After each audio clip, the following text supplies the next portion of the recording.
Jujur saya yakin peserta di sini, para peserta itu akan setuju dengan saya bahwa hari ini kelihatannya Rocky kehilangan sesuatu gitu. Ya, Mas Anies, tadi itu pada episode pertama, sesi pertama, ini maksudnya manas-manasin. ya, Jangan terprovokasi nanti. Jadi yang pertama tadi itu semua angka-angka dari pembicara pertama itu dihajar sama Rocky. Sekarang dia bicara tentang ATA. Ya memang agak susah sih karena dia sudah tersangka sekarang kayaknya. Oke. Rock, aku pengen sesuatu yang lebih khas darimu, bro. Yang apa? Lebih khas darimu, seperti yang Rocky kita kenal. Lebih khas itu. Ya. Oke. Oke. Saya akan bicara yang lebih khas. Ada lawyer nggak buat dampingi aku, Profesor? Kalau dia diseret itu. Oke. Kita mulai dengan hal fundamental tentang arah bangsa ini. Tadi Anies mulai dengan satu prinsip di dalam pembagian kategoris tadi. Yang sana ekstraktif, yang ini distributif. Hal yang kita tunggu untuk diterangkan secara jelas, karena kita mau dapat arah tentang Indonesia. Indonesia mengambil sikap kritis terhadap kapitalisme. Karena itu adalah perjanjian masyarakat, perjanjian social kontrak ketika kita bangun negara ini. Negara ini bukan negara liberal, negara ini bukan negara libertarian. Negara ini negara yang basisnya adalah keadilan sosial, bahkan bagi seluruh rakyat Indonesia. Pemerintah mengajukan semua proposal, entah itu dalam bentuk utang luar negeri, investasi asing, entah itu dalam bentuk APBN, dengan mengabaikan prinsip keadilan sosial. Itu yang menerangkan mengapa semua rasio tentang ekonomi memburuk. Itu dasarnya kan. Market ekonomi, ya boleh aja market ekonomi. Karena untuk mengefisienkan pengambilan kebijakan, supply demand dikontrol dengan prinsip market ekonomi. Tapi di era Pak Jokowi, bahkan bukan cuma market ekonomi yang dipraktekkan, tapi market society. Kita ini dianggap sebagai konsumen aja, bukan sebagai citizen. Anda lihat Rempang itu, Jokowi tanya lewat Bahlil, orang Rempang, Anda butuh apa? Pemukiman, rumah, kita kasih. Dengan anggaran yang diukurkan secara kuantitatif, 60 juta, 40 juta, 50 juta. Dijadikan sekedar sebagai konsumen. Untuk alasan menggusur. Apartemen itu, rumah itu sekedar house, bukan home. Kita perlu home sweet home.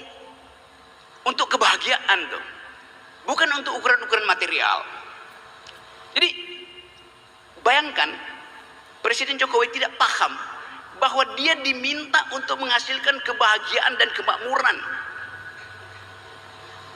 Bukan gali-gali fondasi untuk bikin infrastruktur. Dengan akibat uang yang harusnya tiba di puskesmas dalam bentuk obat, vitamin, yodium, antibiotik, bagi ibu-ibu hamil berubah menjadi aspal di jalan tol.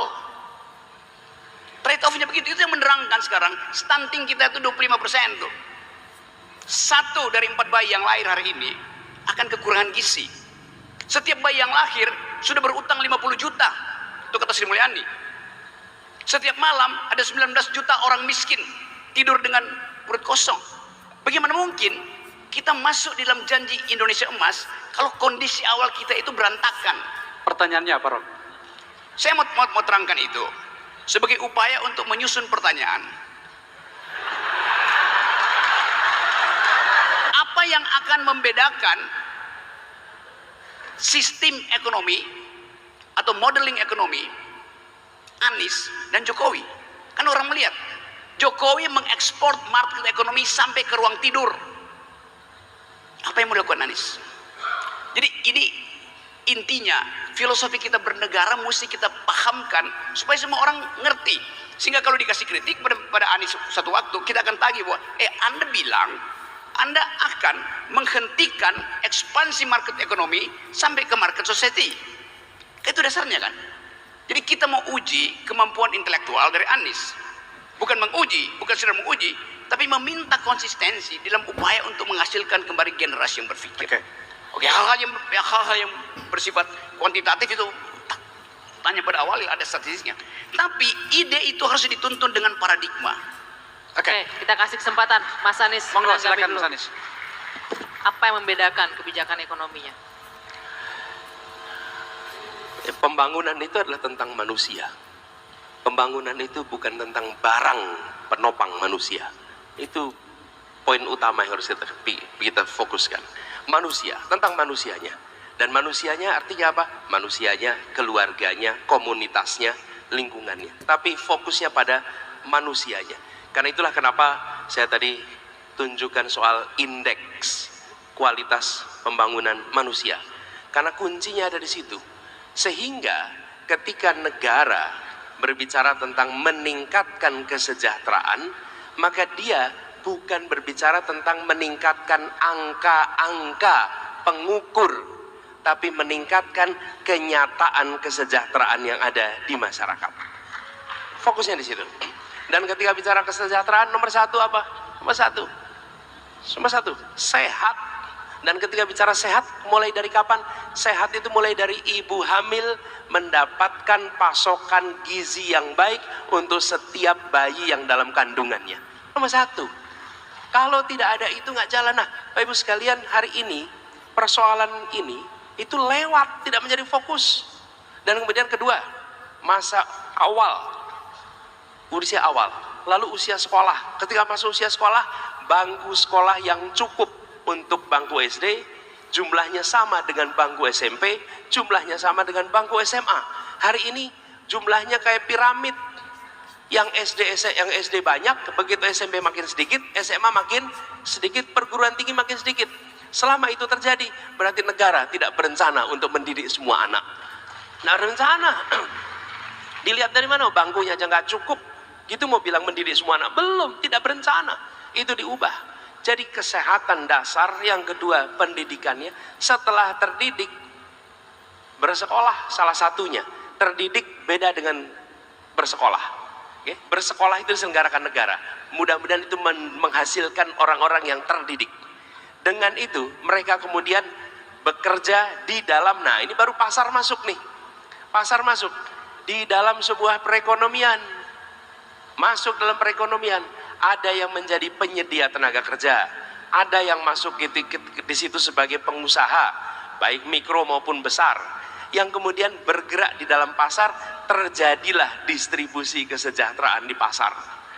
Tapi proses penyiapan itu diselenggarakan oleh negara.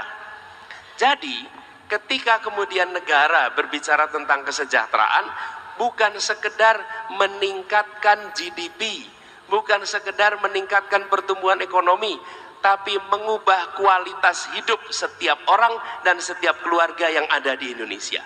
Ini fokusnya.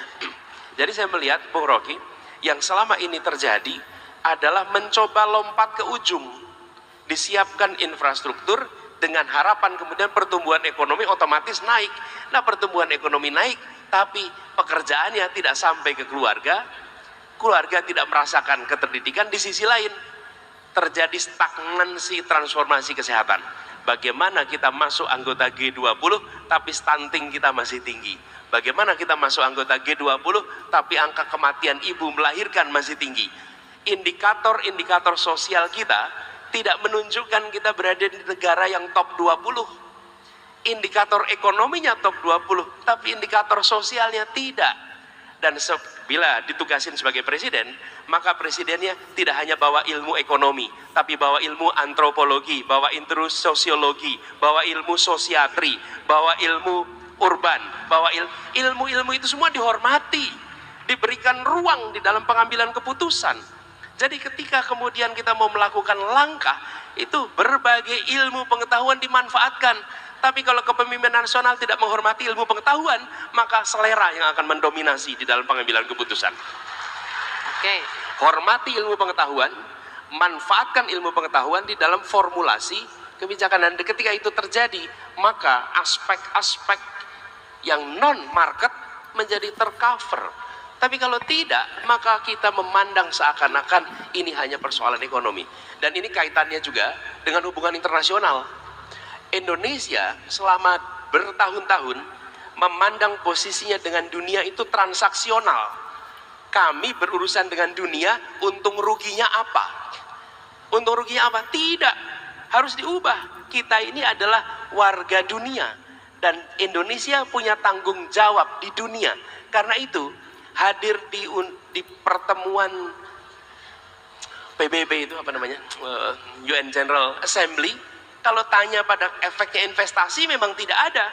Tapi kita hadir di sana sebagai warga dunia yang menyampaikan agenda-agenda untuk dunia. Tapi kalau kita berpikirnya transaksional, itu tidak penting. Karena ini tidak ada kaitannya dengan kegiatan perekonomian. Nah, Indonesia sudah harus berubah. Kita tidak lagi memandang posisinya di dunia semata-mata dalam transaksi ekonomi, tapi sebagai tanggung jawab kemanusiaan atas semua urusan yang ada di dunia. Jadi konsekuensinya itu luas ketika kita menggunakan berbagai bidang di dalam urusan pembangunan, gitu ya. Oke. Jawaban yang cukup untuk Rocky saya rasa, Mas, aku nggak tahu jenengan itu sedang beruntung atau kami yang sedang nelongso. Tadi Rocky itu memberikan pekerjaan rumah loh ke Mas Ganjar. Jadi tadi kan ingat kan tadi kasih pekerjaan rumah malah catatan tadi, ya? Ya betul, itu pekerjaan rumah buat calon presiden itu. Bukan buat yang bakal mantan presiden, gak ada gunanya kan. Kan di kita itu ada bekas presiden, Pak SBY misalnya, dia bekas presiden. Anies calon presiden. Ada yang presiden bekas. Masih presiden tapi udah bekas itu. Oke, Rob. Beda ini. Ya, oke. Baik. Bang Akbar, sedikit. Sebelum kita lanjut ke floor,